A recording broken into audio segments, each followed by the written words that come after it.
Okay, so number 5 says, use the definition of continuity to prove that the function is discontinuous at this given value of a. So we're basically, when x is equal to 1, we're trying to see or prove that it's discontinuous, and then sketch the graph of the function. Alright, so first thing, let's go ahead and sketch the graph just to see what we're looking at. I do have a rational function that I'm going to factor out. So I get the following, x minus 4, and then it's x minus 1, and on the bottom it's x minus 1. This is f of x. This will show that the removable discontinuity occurs at x is equal to 1. And then the only thing that's left to graph is this f of x is equal to x minus 4 by reducing. So if we come over here and we look at the graph,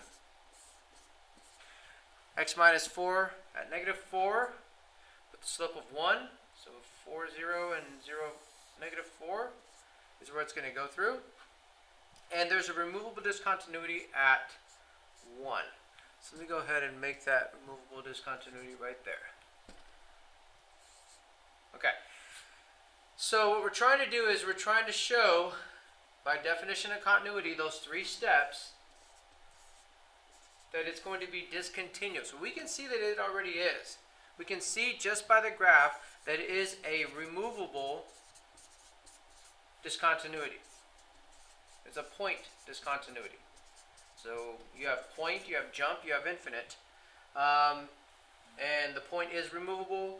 The jump and the infinite are non-removable discontinuities. So we can see that there is going to exist, but we have to prove.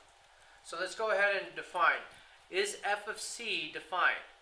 Our c value is our is our x value that we're evaluating. So we're looking at, show you some eyes, we're looking at the x value. It's all about this x right here that we were given. Alright, so the question is f of 1 defined? By looking at this, we know that f of 1 is not defined. Okay? So we're going to put is not defined. It's a removable whole. 2, does the limit exist? Well, it does. Our limit is of f of x as we're approaching this c value of 1. It does exist. It equals, so let me go ahead and write it. Let me make some room right here. We're going to show that as I approach this 1 on the f of x, the limit value is equal to this value here of negative 3. And that's just from a simple plug and chug if you were to plug in for f of x, which is x minus 4. So right here we could write it, since we're recopying, we can go ahead and put the limit of x minus 4 is going to equal negative 3. And then here we're going to show by rule 3 the limit of this f of x, or we can write it out as x minus 4. I'm going to go ahead and put it as f of x. Okay, since I already defined it here, I can refer to it later as f of x. As x is approaching 1 does not equal f of 1.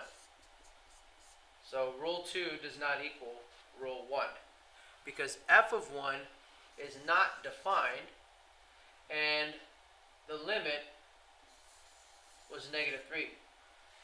So we're showing that negative 3 does not equal to, basically does not exist, not defined. And that's how we're proving it. Therefore, the function f of x is discontinuous